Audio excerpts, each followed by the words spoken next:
Wirabumi mau melepaskan diri dari kekuasaan Majapahit. Rupanya ia ingin mewujudkan cita-cita sang Apanji Wanehyun yang belum terlaksana sampai beliau wafat. Ampun Gusti Prabu. Kalau Kaisar Yungluo tidak mau memberikan pengakuan pada Wirabumi, tidak mungkin Pamotan berani melakukan tindakan gegabah itu. Hal yang sama pernah dilakukan oleh Kaisar Hungwu yang merestui kebebasan negeri Suwarna Bumi dari kekuasaan Majapahit. Alasan lain adalah karena Wirabumi putra Ramanda Hayam Wuruk. Ia merasa paling berhak daripada aku yang hanya seorang menantu. Meskipun seharusnya ia memahami bahwa istriku Putri Permaisuri, sedangkan ia terlahir dari seorang selir. Bagaimanapun juga, dia telah merongrong kewibawaan Majapahit. Apa lagi akan kalian laporkan?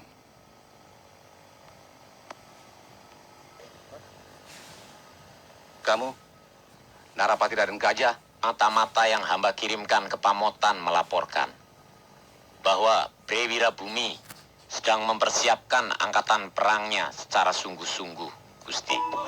Utusan Kaisar Yunglo juga terlihat di sana. Mungkin mereka yang membawa cap kerajaan dari perak berlapis emas sebagai tanda pengakuan dari Kaisar kepada Pamotan. Yang mengherankan, banyak tentara Yunglo yang ikut dalam latihan perang itu, Gusti Prabu.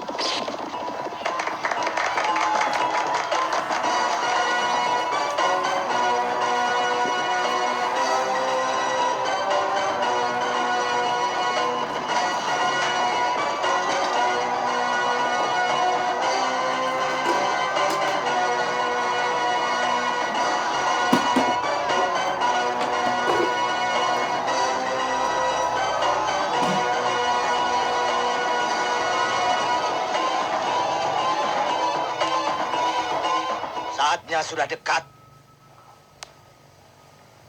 Wirabumi menguasai Majapahit. Seluruh negeri tetangga akan kuberitahu. Kungsi.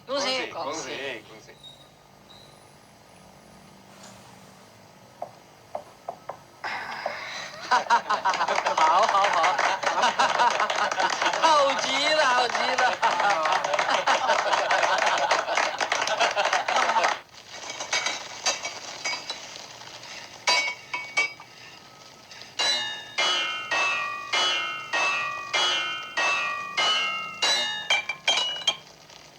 Perang hanya menyengsarakan, mematikan perdagangan dan memiskinkan rakyat. Baik yang menang maupun yang kalah. Kalau Romo ndak bikin senjata, orang kan males perang, Mo. Mau perang pakai apa, wong senjatanya ndak ada kok. Dakal.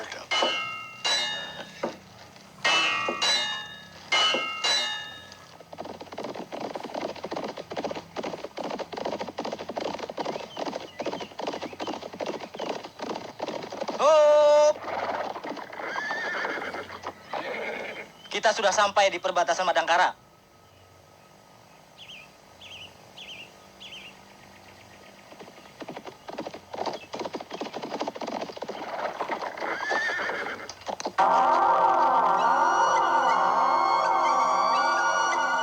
Orang-orang Pamotan, mereka pasti utusan dari Wirabumi untuk mencari dukungan dari kerajaan-kerajaan di daerah Kulon.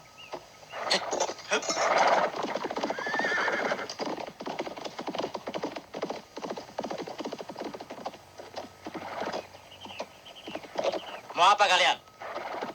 Menghentikan tugas kalian. Serahkan surat itu padaku. Kalian tidak berhak untuk menghalangi tugas kami.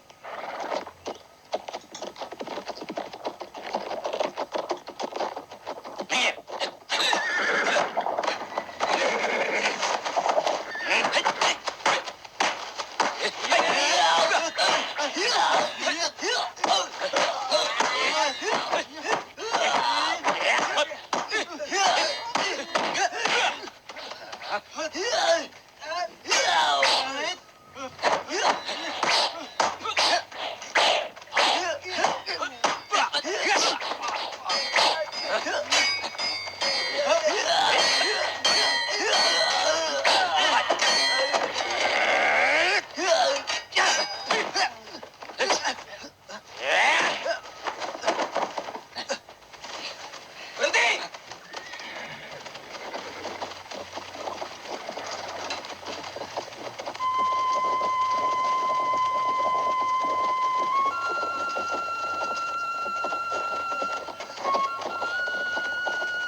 Mestinya kamu tidak boleh selalu memaksakan kehendak, Mantili. Sekarang kamu adalah seorang istri, bukan lagi Dewi Mantili si pedang setan yang selalu bertindak seenaknya. Ada orang lain jadi pimpinanmu, suamimu.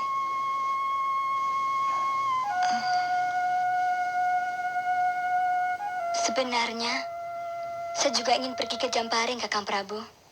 Sudah 3 bulan kita belum ke sana. Mungkin Anda Bentar juga sudah rindu sama Kakang Prabu. Dinda Pramita mestinya juga begitu. Atau kita sama-sama ke sana. Kalau saja aku tidak memikirkan pendidikan Bentar, Pramitaku haruskan tinggal di sini. Lebih bijaksana kalau istri-istriku berkumpul.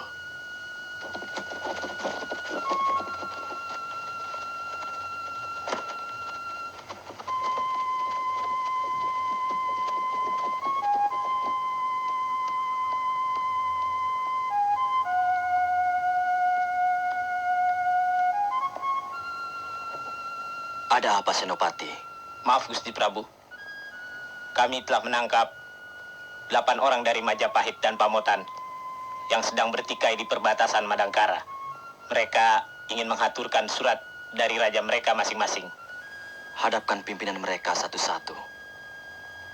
Daulat Gusti Prabu.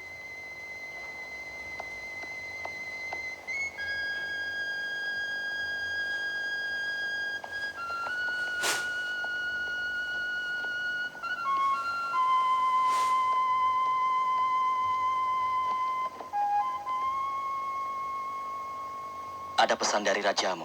Daulat Gusti, hamba diutus untuk menyampaikan ini.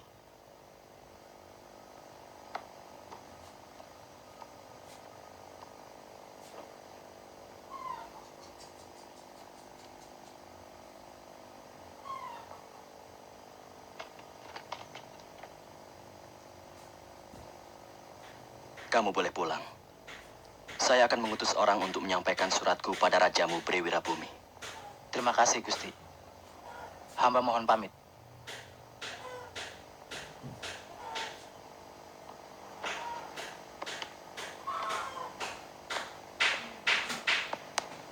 Kakang Brahma, kalau boleh tahu, apa isi surat itu? Sulit menentukan pilihan. Brewirabumi minta dukungan kita untuk melepaskan diri dari kekuasaan Majapahit. Memberontak? Akhirnya akan ke sana. Sebab tidak mungkin Majapahit akan membiarkan negeri bawahannya berdiri sendiri. Kalau sampai terjadi, ini merupakan malapetaka bagi kerajaan besar itu. Mungkin Brewirabumi merasa lebih berhak menguasai tahta daripada Prabu Wikramawardhana. Saya kurang mengerti. Tapi seorang raja agung seperti Prabu Dia Hayam Wuruk tidak mungkin bertindak tanpa pikiran yang matang.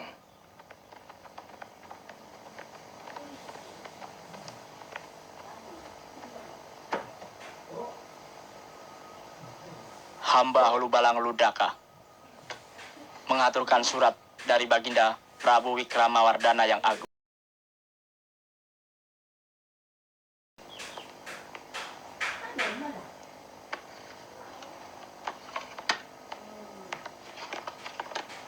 Selain ke Madangkara, kemana lagi kamu akan pergi? Menghubungi semua kerajaan sahabat Majapahit. Hamba akan ke Pajajaran, Sumedang Larang, Tanjung Singguru, dan Ajong Kidul. Ke negeri-negeri itu, utusan Pamotan pun akan datang. Kamu boleh meneruskan perjalanan. Aku akan mengirim utusan khusus ke Majapahit.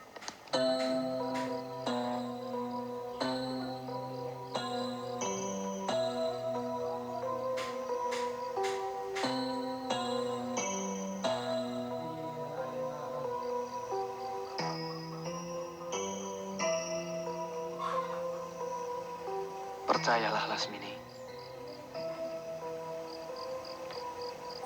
Kalau tidak ada tugas, aku pasti nginap di sini. Kakang Tumenggung takut ketahuan istri. Keadaan semakin gawat. Semua prajurit disiagakan di setiap perbatasan Pamotan dan Majapahit. Saya takut Kakang Bayan punya perempuan lain.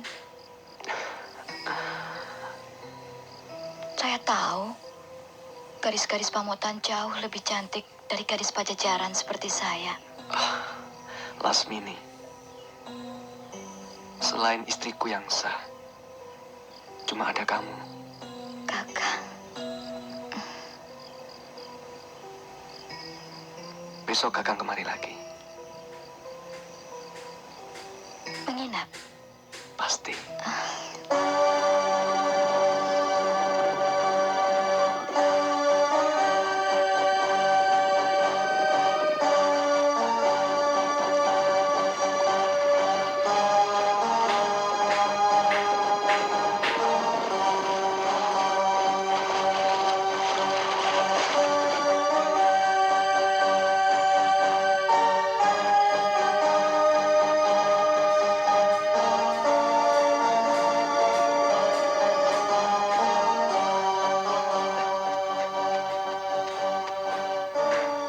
Gusti Temenggung.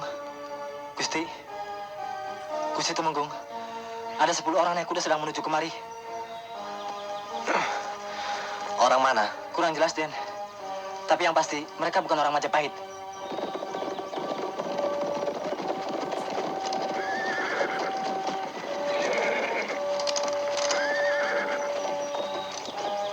Kami utusan dari Madangkara, mau ke Pamotan. Membawa surat dari Baginda Prabu Brahma Kumbara untuk rajamu Bre Wirabumi. Turun!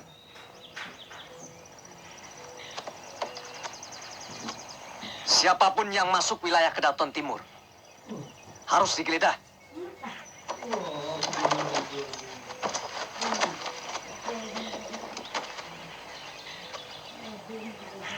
Kamu pemimpinnya? Mana? Mana surat itu? Surat ini untuk rajamu. Kamu tidak berhak untuk memeriksa. Jangan macam-macam. Aku Tumenggung Bayan. Surat itu nanti aku yang akan mengantar. Sebab sementara kalian diperiksa dulu. Siapa tahu kalian mata-mata Majapahit atau sekutu Majapahit. Tumenggung Adiguna pantang dihina. Rajaku menyuruh aku menyerahkan surat ini dengan tanganku sendiri. Paksa.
Tidak usah dikejar.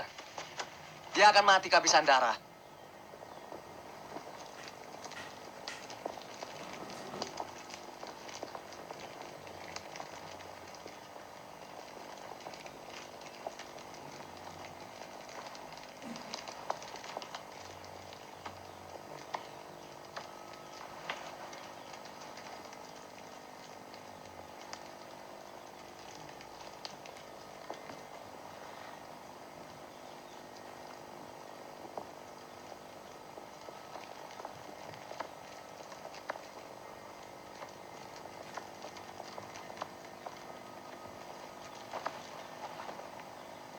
tekadmu sudah bulat, nak.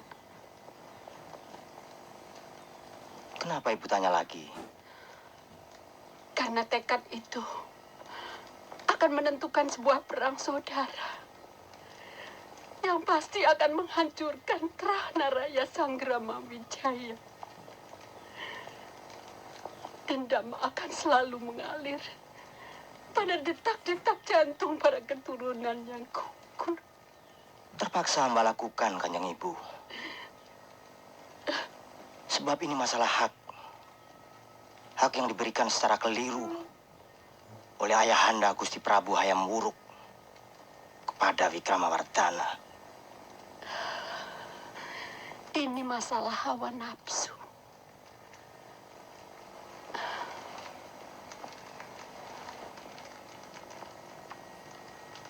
Kamu terpengaruh cita-cita kakekmu, Sriwijaya Rajasa, Sang Apanji Waninghiyun, yang ingin melepaskan diri dari bayangan kekuasaan menantunya sendiri, ayahmu.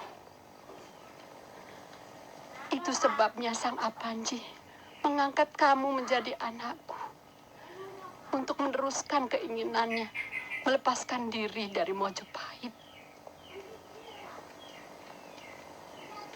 Kemarin aku mimpi buruk sekali.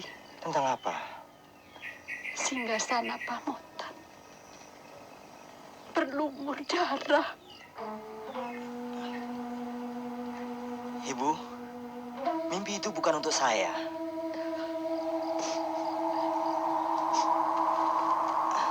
Banyak negeri yang akan mendukung Pamotan. Beritu Mapel pun berdiri di belakang saya.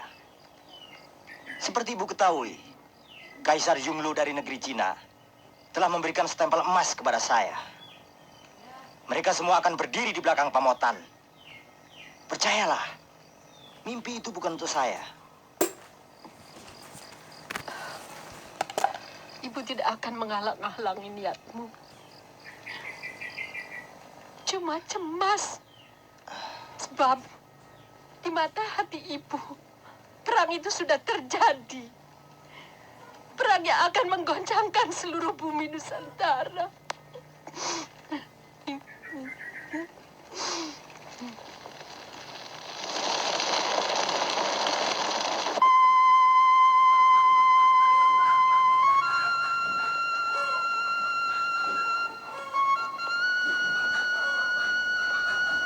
Sudah selesai nulisnya, Bentar? Belum.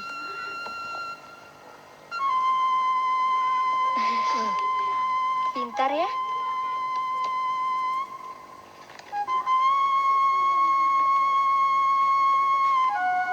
Tulisnya yang hati-hati. Pelan-pelan saja.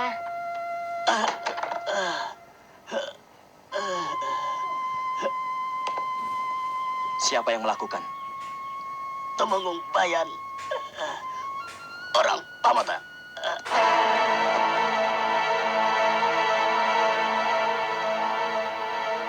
Ini tidak bisa dibiarkan. Orang Pamotan sudah melakukan tindakan sewenang-wenang. Gotawa dan kau Mantili, kalian kuberi tugas untuk menggantikan Tumenggung Adiguna. Berikan surat ini pada Prabu Wikramawardhana dan Bre Wirabumi. Baik, Kanda Prabu. Ini tugas resmi Madangkara. Tumenggung Bayan harus bertanggung jawab padaku. Ringkin, bawa Bentar dan istriku Pramita ke Madangkara. Baik, Siagakan pasukan kalau sewaktu-waktu diperlukan. Daulat Gusti Prabu.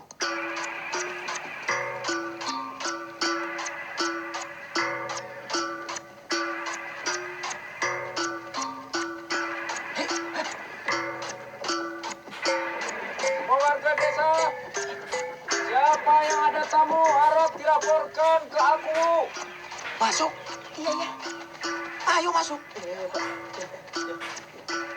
Ayo masuk. Ya, ayo Pak, masuk Pak.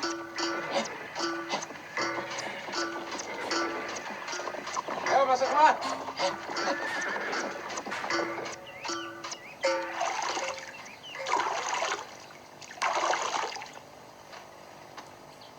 Ki kita akan lebih leluasa dengan pakaian seperti ini. Tapi jangan menyesal kalau tidak ada seorang pun yang akan menghormati kita. Orang-orang itu sebenarnya cuma hormat pada pakaian kita, bukan kita. Mereka takut pada pangkat kita, bukan pada mantili atau gutawa. Masih jauh Majapahit dari sini? Sebelum malam mudah-mudahan kita sudah sampai ke Desa Lung. Besoknya kita ke Trowulan dulu, menghadap Raja Majapahit. Baru ke Pamotan. Ini mengingatkan masa-masa pengembaraan kita beberapa tahun yang lalu, Kakang Prabu. Terpaksa harus kita lakukan.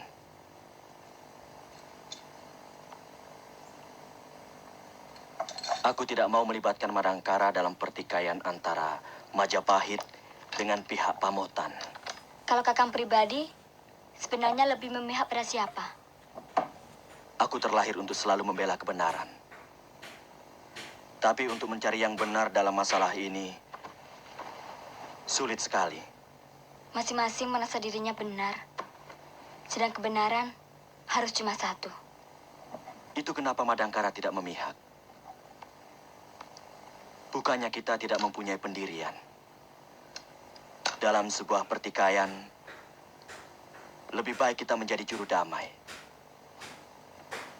Itu perbuatan yang paling mulia, aku kira.